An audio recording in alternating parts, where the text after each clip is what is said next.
मला सांगा, कालच्या पाठामध्ये आपण काय काय केलं? कालच्या पाठात आपण अर्धी गोष्ट पूर्ण केली. सामूहिक प्रयत्नाने कशी समस्या सुटली त्या गोष्टीमध्ये? जो पिंट्या असतो ना, त्या गिरणीतल्या मुलाच्या टोपीत जे पैसे आहे ना, ते सगळी हकीकत ज्यांनी पाहिलेली ती रमाबाईला सांगतो. या पाठात मुले गोष्टीचा शेवट लिहायला शिकतात. यासाठी समस्या निराकरणाच्या साधारणपणे आढळणाऱ्या पद्धतींचा ते वापर करतात. मागील तासिकेत समस्या निराकरणाचे 4 प्रकार मुलांनी समजून घेतले आहेत. या पाठाची सुरुवात या 4 प्रकारांच्या उजळणीने होणार आहे. काय घटना घडली होती, कोण सांगेल? एके दिवशी कबूतर जंगलामध्ये आपले अन्न शोधायला गेले तेव्हा बरोबर, त्या शिकाऱ्याने जी जाळे टाकली होती त्यात ते पक्षी अडकले. कबुतराला आलेली समस्या कशी सुटू शकेल? त्यांच्या मित्रांना आवाज दिला व मित्र आले. मग अटकलेला पाहून एका कबुतराला युक्ती सुचली. तो सगळ्या कबुतरांना सांगू लागला की आपण उंदीर मामाला बोलू, मग ती जाळी तो कुरतडून फाडून टाकेल. मग त्या सर्व पक्षी गेले व त्यांनी उंदीर मामाला बोलवले. उंदीर मामा आले आणि कुरतडून त्या पक्षीला बाहेर काढली. हा जो आपण शेवट केला, ह्या शेवटामध्ये यापैकी कोणता प्रकार आलाय बघा बरं. सामूहिक प्रयत्नाने एकत्र येऊन समस्या सुटते. बरोबर. हा, कोणी केले सामूहिक प्रयत्न इथे? कबुतराच्या मित्राने व उंदराने. म्हणजे हा जो शेवट आपण केला, बरोबर, ह्या शेवटामध्ये मित्रांनी पण मदत केली आणि उंदराने पण मदत केली. म्हणजे इथे आपण सामूहिक प्रयत्न, बरोबर, आणि उंदराने हस्तक्षेप केला. म्हणजेच कोणता प्रकार आला इथे समस्या निराकरणाचा? व्यक्तिरेखेने हस्तक्षेप केल्याने समस्या सुटते. व्यक्तिरेखेचा हस्तक्षेप. पण आता आपले 2 प्रकार झाले. आता कोणते प्रकार राहिले बघा बरं. कबुतराला उडताच येईना, कारण त्याच्या पायात, दोन्ही पायात जाळी अडकलेली होती. त्यांनी पाहिले का एका जाळी थोडीशी खराब झालेली होती. त्यांनी तिकडे जायचा प्रयत्न केला आणि तो तिकडे पोहोचला सुद्धा. त्यांनी सारखे चोची त्याच्यावर मारल्या आणि ती जाळी तुटली. त्याचा एक पाय सुटला, पण त्याचा दुसरा पाय अजून सुद्धा अडकलेला होता. तर त्यांनी उडायचा प्रयत्न केला. तो उडाला आणि त्याच्या पायातली जाळी आपाप खाली पडली आणि तो भुरकन उडून गेला. दुसरा प्रकार राहिला.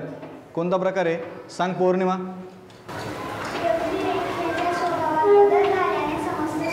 व्यक्तिरेखेच्या स्वभावात बदल झाल्याने समस्या सुटते. इथे काय झालं? स्वभावात. या पाठाची पूर्वतयारी करताना मी अशा 2 ते 3 गोष्टी निवडल्या की ज्या गोष्टीतील समस्या ही समस्या निराकरणाच्या 4 प्रकारांनी सुटू शकेल. यासाठी समस्या निराकरणाचे 4 प्रकार 2 फलकांवर लिहून मुलांना दिसतील अशा पद्धतीनं फलकाच्या दोन्ही बाजूंना लावले. आपण सर्वजण गटात बसणार आहोत. गटात बसल्यावर मी तुम्हाला एक गोष्ट देणार आहे. ती गोष्ट समस्या या टप्प्यापर्यंत लिहिलेली आहे. या पाठाच्या पुढील टप्प्यात मुलांना मी गटात बसवून एक अशी गोष्ट देतो की जी फक्त समस्या या एकाच टप्प्यापर्यंत लिहिलेली आहे. सोबतच मुलांना काही सूचक प्रश्नही देतो.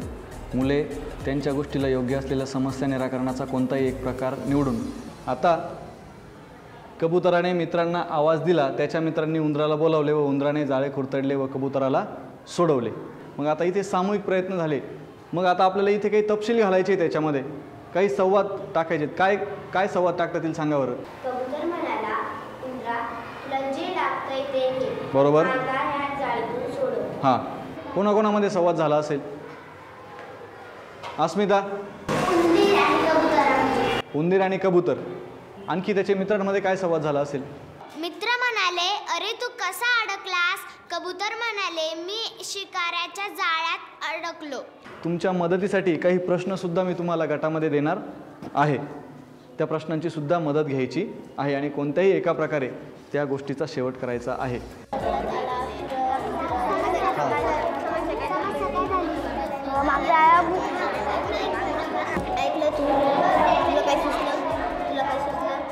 म्हणजे त्या माकडाला काहीतरी युक्ती सुचते आणि मग ते माकड काय करतं?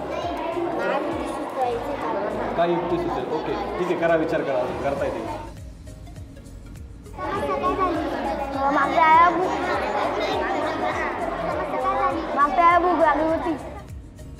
आता तो शिकतो का दुसऱ्याला मदत केली पाहिजे, दुसऱ्याला पण मदत एकटं केली. खाल्लं नाही पाहिजे. एकटं खाल्लं नाही.